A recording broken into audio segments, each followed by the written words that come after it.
आज मैं आपको नैषधीय चरित्र का काव्य सौष्ठव बताने जा रही हूँ। नैषधीय चरित्र यह 22 सर्गों का विशाल महाकाव्य है। इसमें महाभारत के नलोपाख्यान के आधार पर नल दमयंती के रूप सौंदर्य का बड़ा ही चमत्कारपूर्ण चित्रण है। वस्तुतः महाभारत के नलोपाख्यान की कथा तो इसमें नाम मात्र की ही है।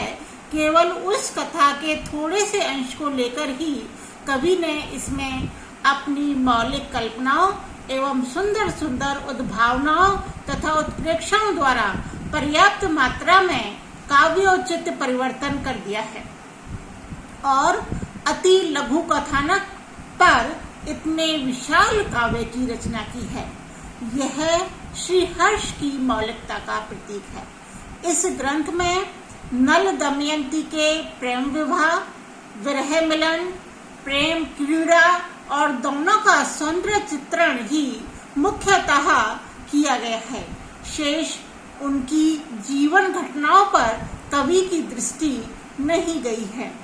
नल दमयंती का सौंदर्य चित्रण तथा विरह का वर्णन कई स्थानों पर प्रसंगतः आया है, पर सर्वत्र सर्वथा नवीन शब्दावली, नवीन कल्पनाएं और नवीन उत्प्रेक्षाओं के साथ अभिनव शब्दावली उपलब्ध होती है।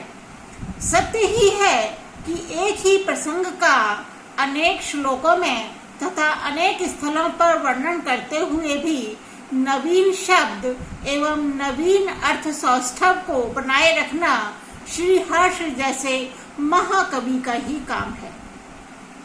अतएव श्री हर्ष का काव्य मार्ग अपने पूर्ववर्ती तथा समसामयिक कवियों से सर्वथा भिन्न एवं नवीन है। जैसा कि कवि ने स्वयं स्वीकार किया है, न केवल नूतन मार्ग ही अपितु नवीन अर्थ एवं अभिनव घटनाओं एवं उक्तियों का भी समावेश किया है। उनकी कल्पनाएं अश्रुतपूर्व एवं अभूतपूर्व हैं। इसीलिए तो उनकी कविता अति भव्य एवं कवियों द्वारा अक्षुण्ण रस प्रमेय होने से श्रृंगार अमृत शीतगु है। वस्तुतः संस्कृत कवित्व के इस अपकर्ष काल में नैषधीय चरित्र जैसे अद्भुत काव्य की रचना उस कवि द्वारा जो कि खंडन खंड खाद्य जैसे दार्शनिक ग्रंथ का भी रचयिता हो, आश्चर्य की बात है। श्री हर्ष अपनी अलौकिक प्रतिभा से स्वयं परिचित थे। वे जानते थे कि उन जैसा सरस मधुर काव्य उस समय ना तो कोई लिखने वाला था और न सर्वसाधारण उसे समझ ही सकता था। अतः उन्हें अपने कवित्व और पांडित्य पर गर्व था। अतः स्पष्ट है कि नैषध काव्य विद्वत जन बोधगम है। यही कारण है कि विद्वत जनों ने उनकी भूरी भूरी प्रशंसा की है। कल्पनाओं की दृष्टि से तो श्री हर्ष का काव्य संस्कृत साहित्य का अनुपम रत्नाकर है। नैषध में नल दमयंती की प्रणय कथा तथा उनके विलासी जीवन की घटनाओं को देखकर विद्वानों ने इस अतिरंजित एवं विस्तृत वर्णनों के कारण नैषध को नल के जीवन की विलास वाटिका एवं प्रमद वन कहा है, क्योंकि नैषध में महाभारत के नलोपाख्यान में वर्णित सात्विक प्रेम के स्थान पर विलास वर्णन है।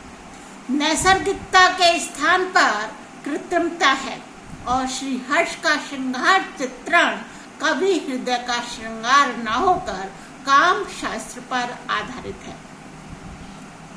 अतः जहाँ तक कला पक्ष का संबंध है, वहाँ तक तो श्री हर्ष का काव्य अद्वितीय है, पर भाव पक्ष उतना उत्कृष्ट नहीं है जितना कि ऐसे कवि की रचना में होना चाहिए।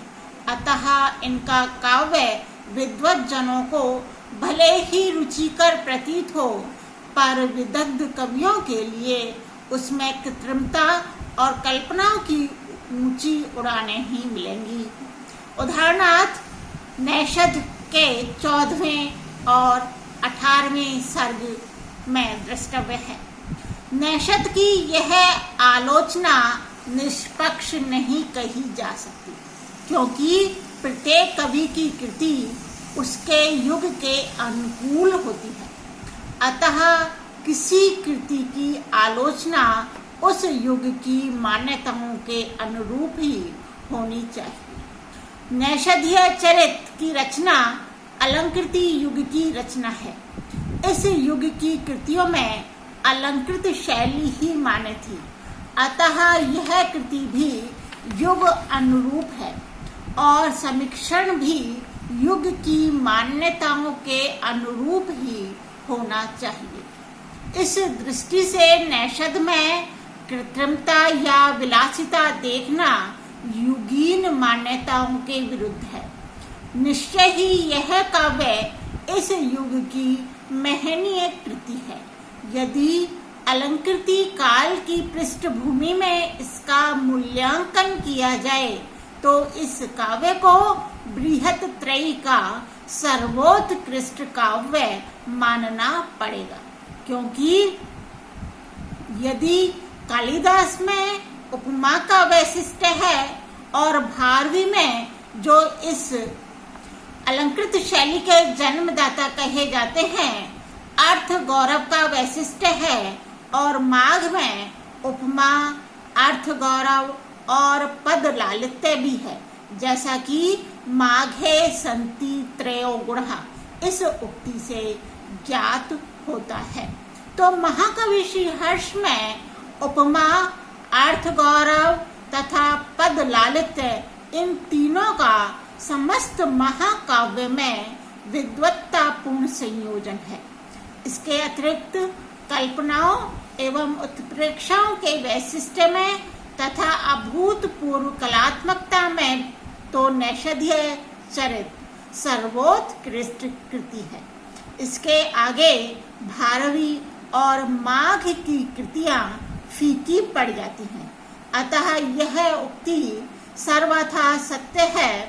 उदिते तु नैषधे काव्ये क्वाचा माघः क्वाचा भारवी।